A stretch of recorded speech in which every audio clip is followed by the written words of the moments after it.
দর্শক, এ পর্যায়ে সবাইকে আমন্ত্রণ জানাচ্ছি সংবাদপত্রের পর্যালোচনা ভিত্তিক পত্রিকার চোখে দেশ অনুষ্ঠানে।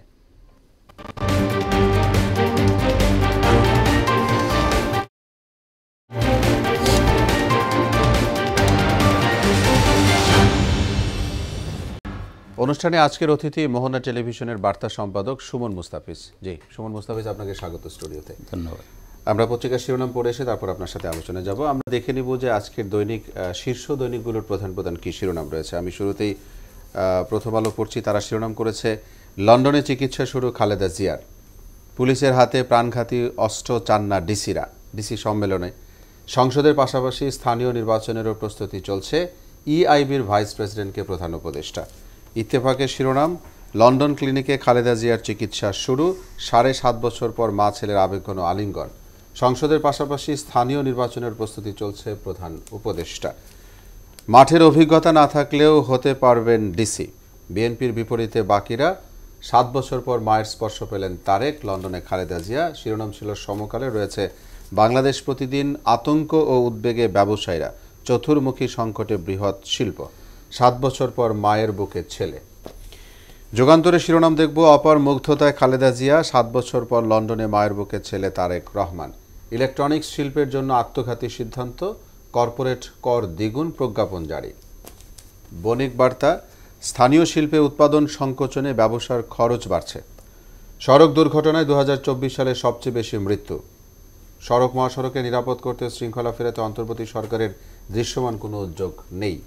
রয়েছে the Daily Star, student body split over polls timing, university students unis, Khaleda and Tarique reunion after 7 years. যে আমরা শিরোনামগুলো দেখে নিলাম।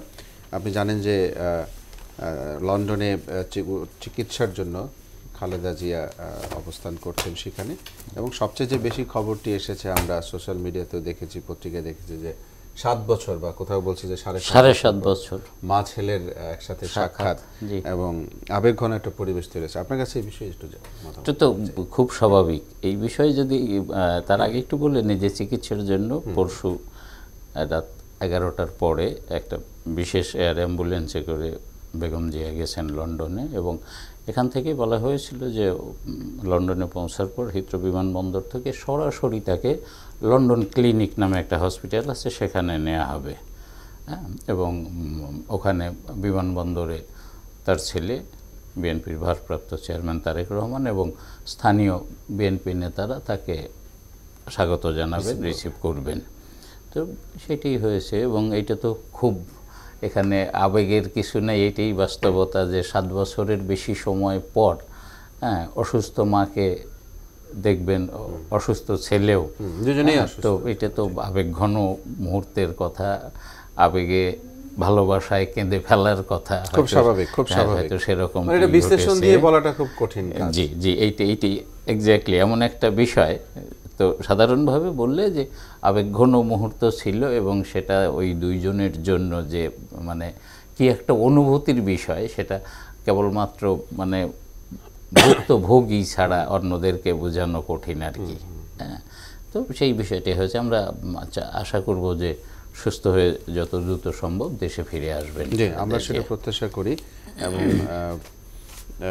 প্রথম আলো একটি শিরোনাম করেছে যে সংসদের পাশাপাশি স্থানীয় নির্বাচনের প্রস্তুতি চলছে, ইআইবির ভাইস প্রেসিডেন্টকে প্রধান উপদেষ্টা এই কথা বলেছেন। আরও অনেক পত্রিকা আসছে। জি জি, গতকাল, এবং আমাদের পত্রিকায় নিউজেরও হেডলাইন ছিল। জি জি, গতকাল ইউরোপীয় বিনিয়োগ ব্যাংকের ভাইস প্রেসিডেন্ট সৌজন্য সাক্ষাৎ করেছেন প্রধান উপদেষ্টার সঙ্গে, সেইখানে এই কথাটি বলেছেন প্রধান উপদেষ্টা।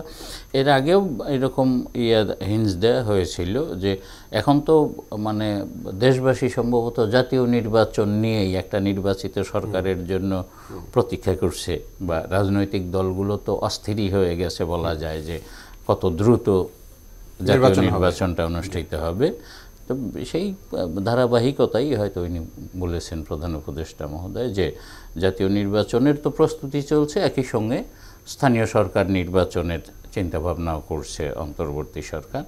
এটাকে পজিটিভলি দেখা যায় নিঃসন্দেহে, যে সেটা যদি এমন হয় যে মানে সব প্রস্তুতি শেষ করে রাখলো অন্তর্বর্তী সরকার, কোনো জাতীয় নির্বাচনে নির্বাচিত সরকার আসার পরে স্থানীয় সরকার নির্বাচনটা হয়তো নির্বাচিত সরকারের অধীনেই, রাজনৈতিক সরকারের অধীনেই হলো। হ্যাঁ, হতে পারে এটা। স্থানীয় নির্বাচনের পাশাপাশি, মানে জাতীয় নির্বাচনের পাশাপাশি স্থানীয় নির্বাচন কিন্তু আমাদের দেশে একটি গুরুত্বপূর্ণ ভূমিকা অবশ্যই আমরা গ্রামের সেই মানুষের মধ্যে যে আমরা এটা নিয়ে অনেক কথা বলেছি, উদ্বেগ উত্তেজনা থাকে নির্বাচনে, হ্যাঁ বেশি থাকে স্থানীয় নির্বাচনে। সেখানে কাছাকাছি মানুষ, জনসংযোগ থাকে, আত্মীয় স্বজন থাকে, এইসব নিয়ে স্থানীয় নির্বাচনে ভোটার উপস্থিতিও বেশি হয়। এটা খুব বা স্বাভাবিক বিষয়। তো স্থানীয় নির্বাচনগুলো আমরা জানি যে গত 3টা জাতীয় নির্বাচনের মতোই স্থানীয় নির্বাচনগুলো চরমভাবে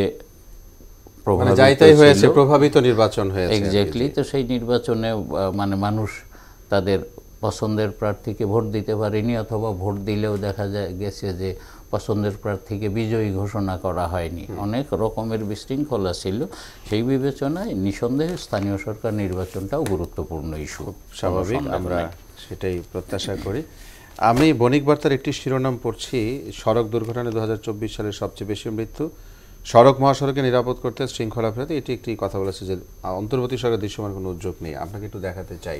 হ্যাঁ, ধন্যবাদ আপনাকে। এটা তো 25-এ আমরা অবস্থান করি। হ্যাঁ, সড়ক দুর্ঘটনার বিষয়ে আসলে কথা বললে শেষ করা যাবে না।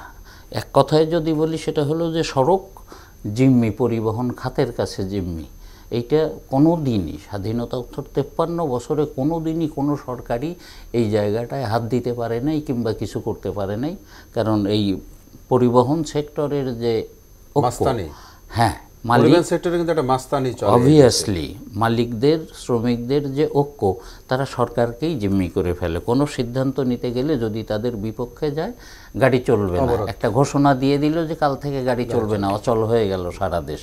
এই অবস্থায় মানে মানুষ জিম্মি। যেটা বলছেন আপনি, আজকে এই আমাদের এখনকার সংবাদে হেডলাইন গেল যে সাভারে আপনার অ্যাম্বুলেন্সকে, হ্যাঁ বাস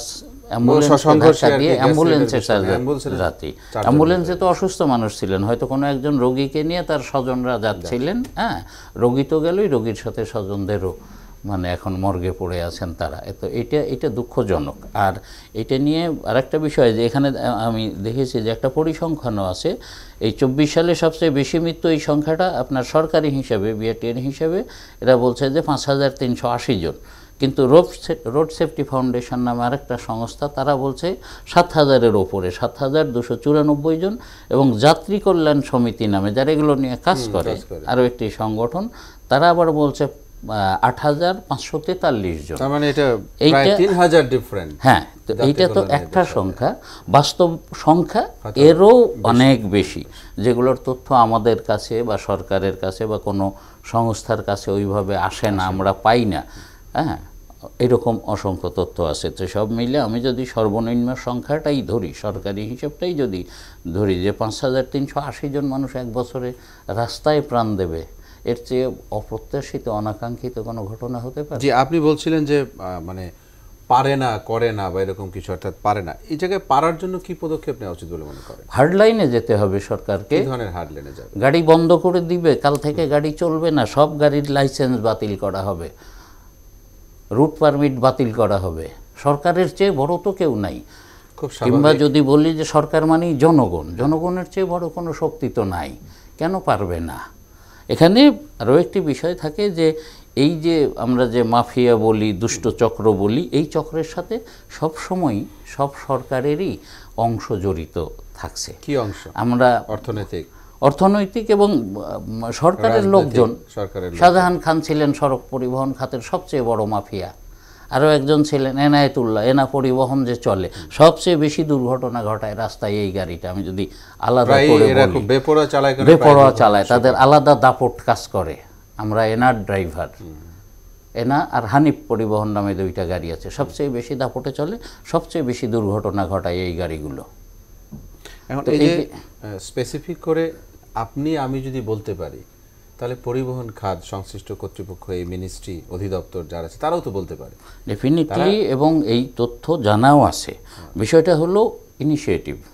এবং সেই কারণে যেটা আমি বললাম যে রাজনীতিকরাও এর সঙ্গে সরাসরি যুক্ত, সম্পৃক্ত। সেই কারণে সম্ভবত সাধারণ মানুষের একটু বেশি আশা ছিল যে অন্তর্বর্তী সরকার তো রাজনৈতিক সরকার নয়, এই সরকার এরকম একটা কথা এখানে বলছে। জি, এই সরকার পদক্ষেপ নেবে এবং সড়কে শৃঙ্খলা ফেরাবে, এটা আশা করে মানুষ। যদিও এই সরকারের 5 মাসে আমরা দৃশ্যমান কোনো কিছু ওইভাবে দেখিনি, বাট এটা আসলেই প্রত্যাশিত এবং আমি মনে করি যে সেটা অন্তর্বর্তী সরকার যতটা যেভাবে পারবে। নির্বাচিত সরকার কিন্তু রাজনৈতিক চাপ বা আপনি বলছেন যে দলীয়করণ এর মধ্যে পড়ে যায়, তো মানে তারাই দলের, যখন যে দল ক্ষমতায় সেই দলের লোকেরা নেতৃত্ব দেয়, সেক্টর চালাবে, ঠিক আছে। কিন্তু এখন সুযোগটা খুব বেশি। হ্যাঁ হ্যাঁ, সেই বিবেচনায় আমি মনে করি যে এটা গণপ্রত্যাশা। সরকার অনেক জায়গায় অনেক সংস্কার করছে, 16 বছরের অনেক জঞ্জাল, আমরা প্রতিদিনই এগুলো নিয়ে কথা বলি যে জঞ্জাল নিয়ে কাজ করছে, সংস্কার চলছে। আমার মনে হয় যে অগ্রাধিকার দিয়ে এই খাতটিতেও সংস্কার জরুরি এবং এর সিন্ডিকেট ভাঙা, মাফিয়া চক্র ভাঙা, তাহলেই প্রাণহানি কমবে। এটা তো বন্ধ করা যাবে না, নিয়ন্ত্রণ করা যাবে, কমানো যাবে। হ্যাঁ, আমরা আশা করব যে সরকার পদক্ষেপ নেবে এই কাজটা। জি, আপনি বলছিলেন যে খুব দুঃখজনক, আমরা সংবাদকর্মী হিসেবে প্রায়ই দেখে থাকি, হঠাৎ করে দেখি যে ব্রেকিং চলছে, সর্বশেষ খবর চলছে অমুক জায়গায় সড়ক দুর্ঘটনা, এতজনের মৃত্যু, প্রায় প্রতিদিন। ট্রেনের সাথে বাসের সংঘর্ষ, ট্রেনের সিগন্যাল নাই, লাইন গেটম্যান নাই। এই যে আজকের যেটা বলছিলেন খুব দুঃখজনক, যে অসুস্থ একজনকে নিয়ে তো অ্যাম্বুলেন্সে করে তার স্বজনরা যাচ্ছিলেন, তারা এখন মর্গে পড়ে আছে। যে আমরা চাই অন্তর্বর্তী সরকারকে আমরা মানে শ্রদ্ধার সাথে বলতে চাই যে তারা এই বিষয়ে খুব বেশি অগ্রাধিকার দিয়ে এটাকে অন্যান্য সংস্কারের সাথে এই জায়গাটিকেও গুরুত্ব দেবে সরকার। সড়কে দুর্ঘটনা কমে আসবে, প্রাণ ঝরবে না সড়কে, আমরা সেই প্রত্যাশা করি। আপনাকে অনেক ধন্যবাদ।